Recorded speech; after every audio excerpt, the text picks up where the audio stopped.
You put some respect on your name. I don't think I've seen like mixed reviews about me, So at the end of the day, I'm not really salty about it. Some people are going to have different opinions than others. Some people like about like my specific gameplay. Some people cast me up like crazy. Hey, what's good, Verb? What's good, Verb? But Verb, we should have switched up the offense, brother. We should have. I tried. I said it. I said it. Brought up the triangle. I really did. Tried to throw your name in the dirt. Yeah. Nothing set in stone across the board, obviously. Just being transparent. But yeah, it was looking a little dark. I'm not going to lie to you. It was looking a little dark. 9% fans are unqualified to have an informed opinion. I just think, like I said, it's mixed, bro. It's like some people gas me up like crazy.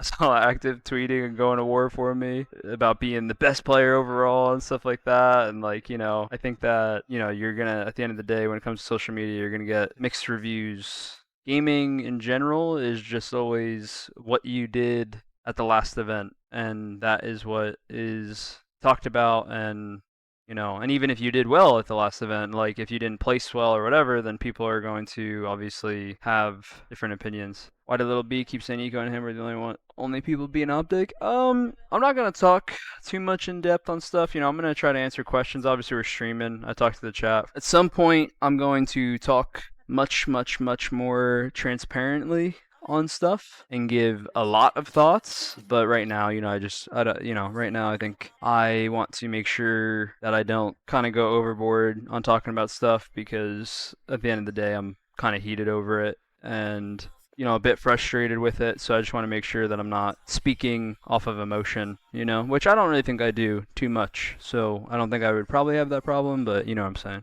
saying. To answer your question, Verb, I think that he just has a lot of confidence in himself and in Eco, and that's why he said that they're the only people beating Optic. They're a duo. Kind of had a feeling whenever I was theory crafting what to do in the off season that something like this could definitely happen, but I think his comment is I don't agree that they're the only ones that could beat OG. Obviously, I have a lot of confidence in myself. I wish he didn't say that because it's kind of disrespectful, but I don't knock the fact that he has a lot of confidence in him and in Eco. Obviously, they're a duo. They've been playing for a long time together and doing well for a long time together. So I think he's frustrated and just kind of said like that because of how he feels like they can win.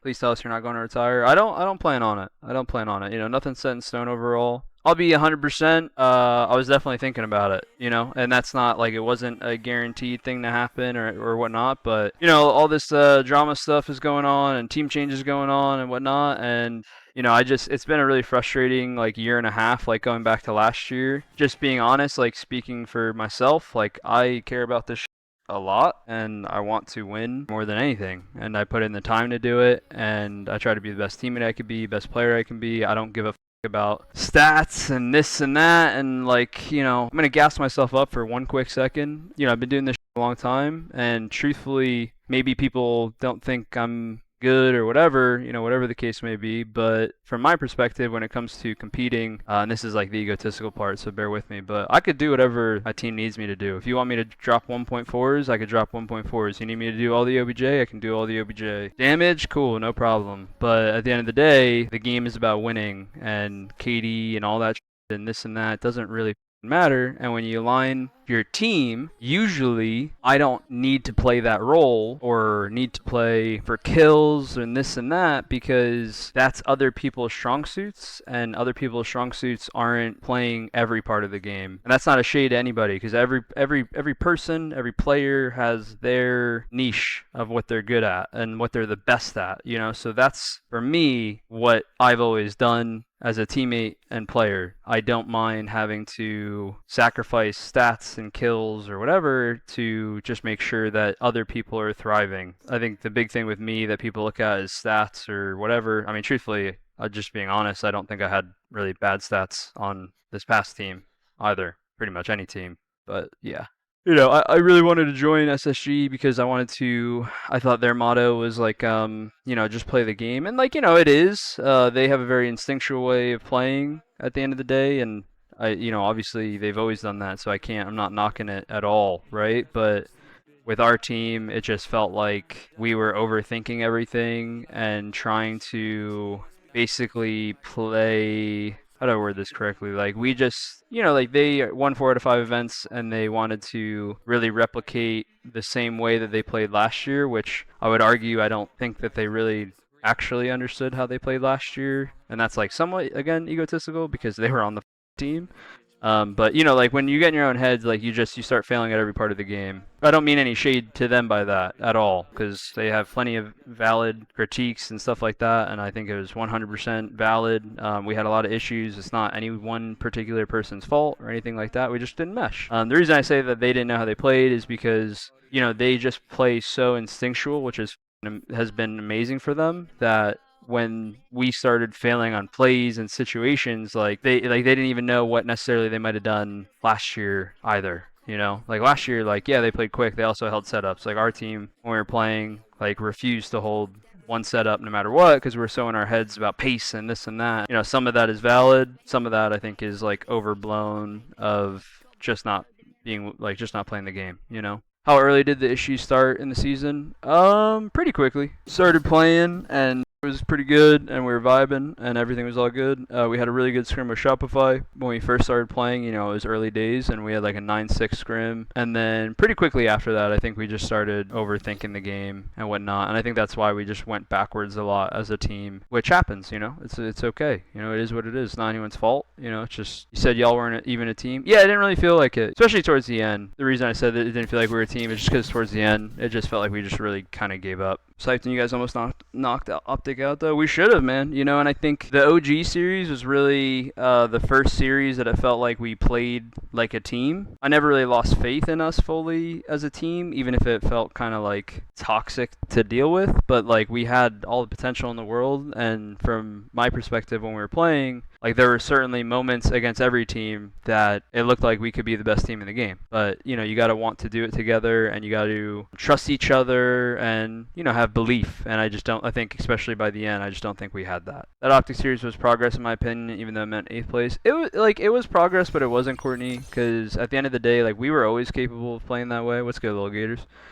We were always capable of playing that way. So it's progress in that it's showing how good we actually could play, that we could literally go toe to toe with people who just won back-to-back tournaments, but your team's not vibing, and you don't trust each other, and you're not agreeing on how to play the game, and all the above. Like, there was no world that we were going to go to Game 5 with them, and we should have won Game 5, and there's no world where we were going to, like, actually come out of that with, like, a positive outlook, Like, going into the event, I kind of knew, like, something is going to change, and I kind of figured it was either going to be we're going to make a team change and replace Tommy, or Tommy and I were going to be dropped. Just gut feeling of how this was going to go, yeah.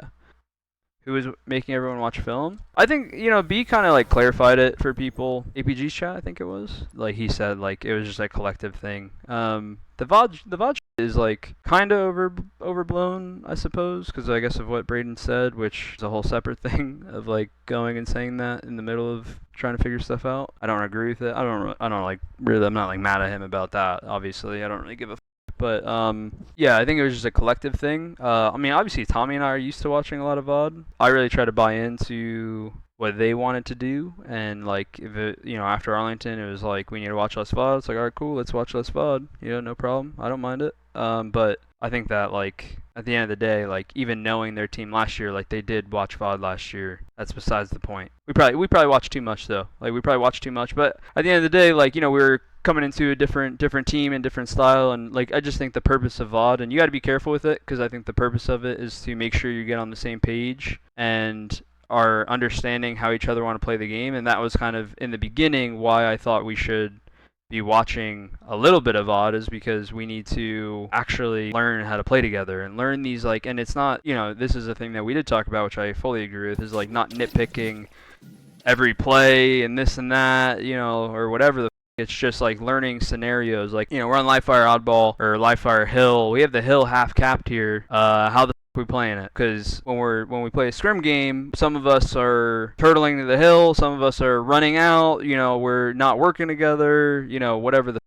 So those are moments that you can watch VOD and or one thing that we started doing, which actually was really helpful, was going to a custom game together and just like talking about it, rather than watching VOD, which is like equally fair. What do you think happened Game 5 versus Optic? We just choked, honestly.